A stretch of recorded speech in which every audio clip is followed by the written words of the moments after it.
What's up guys, Crispy Charizard here. Now I know I've made videos like this before, but this time we actually have some actual information to support some actual predictions about the Sun and Moon anime. So, for those of you who don't know, I made a few videos recently where I made some predictions about where the Galar region might get involved with the Pokemon anime, but more importantly, first of all, how the Alola League will end up, because the Alola League technically is about to start soon, but we don't know all the details. But some new information came out, some previews, not only that, but also the Sword and Shield game trailers will also give some hints for what direction the anime is going in. So, using the previews for future episodes, as well as the trailers for the video game of Sword and Shield, I put together some predictions, which some of them will be pretty important, but mostly it's just, some general ideas for which direction the anime is going. So, let's get started. First of all, according to the previews, there are 151 trainers going to be at the very beginning of the preliminaries for the Alola League, because, again, the Alola League is not a fully installed league. It's technically official, but it's just starting out. They just installed it. It's like the first time. It's not exactly even like the games, because it takes place on a floating structure, just like the Ether Foundation. They didn't build it on the mountain like in the video game, and it hasn't been for years. Just like all the other regions with leagues, it hasn't been historic. It hasn't been existing for years like the Kanto League. So the Kalos League is brand new. So obviously not everything is going to be as we know it, because they can change things while they're like figuring out their traditions. So there are 151 trainers entering the preliminaries, which at first seems like a big number, because usually preliminaries in like the Kalos League and stuff like that is usually around the 60s, 64-ish. Like that's usually the limit, but 151 is big. So, based on like the episode previews, they mentioned that they're gonna have to figure out a way to whittle that number down, so that they can get it down to like a good number, so they can do the regular match where it's until there's only two people standing. So 151, they're gonna have to find some way in the preliminaries to get that number down. Among Ash's friends, who all seem to have Z moves and Z rings now, and Z crystals, there's also all of his rivals like Gladion and How, which they seem to be getting stronger. They both are getting new Pokemon, which we have no real idea with. Although spoiler alert, it looks like Gladion is going to be using his father's Zoroark. So yeah, and How looks like it'll be his Dartrick seems to have evolved into a Decidueye by the beginning of the Alola League. So again, spoiler alert.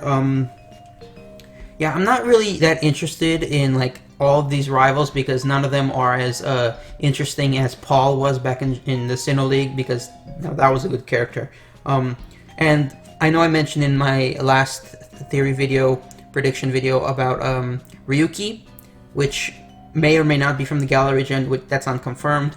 He may or may not be the one who beats Ash, which again, I was so sure that it would be like a good plot device to have him come up out of nowhere and beat Ash. But since technically Ash already met him in Mali City and actually beat him, I don't think that Ryuki is going to beat Ash. I don't even know if he's even going to show up. That's not something that we know. He probably might, but maybe he won't. So yeah, I'm going to put that aside. Next up for discussion is what Ash's 6th Pokemon might be. That's still up for debate. There is no hints that I've seen yet in the news or in the previews of what Ash's 6th Pokemon might be, because like it just seems unrealistic for him to win, or even to like enter without all 6 Pokemon. But technically none of his friends have 6 Pokemon either, so they all might pull something from up their sleeves. I don't know how they're gonna make this work. Maybe they're gonna change the rules. Maybe they're all gonna get eliminated in the preliminaries. Maybe Ash is gonna get to the finals with only 5 Pokemon. But if you ask me what I want to see, I want to see Ash Greninja come out of nowhere and return from his mission, defeating the bad energy in the Kalos region with the Zygarde cores. That would be sweet. But if that doesn't happen, there's still a chance that Poipole might come back. and might or might not evolve. That's another unlikely thing that might happen. Or Ash might just catch a new Pokemon at the last minute. I don't like that particular theory because it's just, you know, kind of like lazy writing. Again, Ash Greninja showing up at the last second is what I'm not really thinking will happen, but I really want it to. So, and I think a lot of you agree with that because, you know, Ash Greninja was probably Ash's best Pokemon that he ever had when it comes to uniqueness, strength. You know, it's better than his Dusk form Lycanroc or his Charizard or his Pikachu when it comes to like a unique bond. But, you know, that's up for debate as well.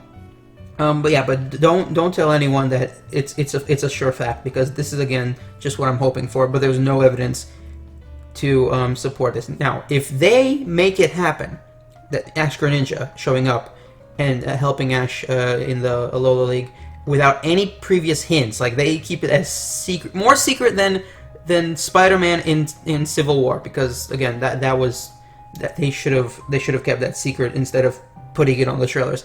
I'll be happy if they keep this a secret because it'll be a shocking twist out of nowhere. But that seems uncharacteristic. If Ash Greninja is going to come back, they're probably going to hint it in a preview or something. So the fact that we haven't seen anything like that yet means it's either not going to happen or it's going to happen last second. So yeah, enough about Ash Greninja.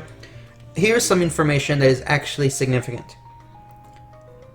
Regardless of which trainers get through the preliminaries out of the original 151, the fact that they technically don't have an Elite Four and a champion to challenge like in the other regions, because in the other regions, once you beat the region's Pokemon League, where you beat like 64 trainers or something like that, you know, and you go up the ladder, whoever wins gets some sort of title of like a league winner or something like that, but they're not a champion because to be a champion you have to beat the Elite Four and the current champion. So again, while all the other regions have Elite Four and the champion, the anime Alola League isn't like the video game where they're just gonna throw together some Elite Four, at least not yet. Maybe they will do that, maybe they won't. We're not sure where it stands on the champion Elite Four thing, but what we do know is that in one of the previews they said they seem to show that whoever wins out of all the 151 trainers in the Alola League, whoever wins gets to battle the Masked Royal in an exhibition match. Now, that seems like they're hinting that the Masked Royal is the current champion, although technically he's not. So, here's where the prediction comes in. I think Ash will successfully get to the top of the 151 trainers. I think he can easily beat all of them. None of them seem to have his experience and skill at the moment, because so far the only thing that has beaten Ash in every single league that he's lost so far was a trainer who just happened to be more experienced and stronger. Now, does that mean Ash is weak? Well, it's relative.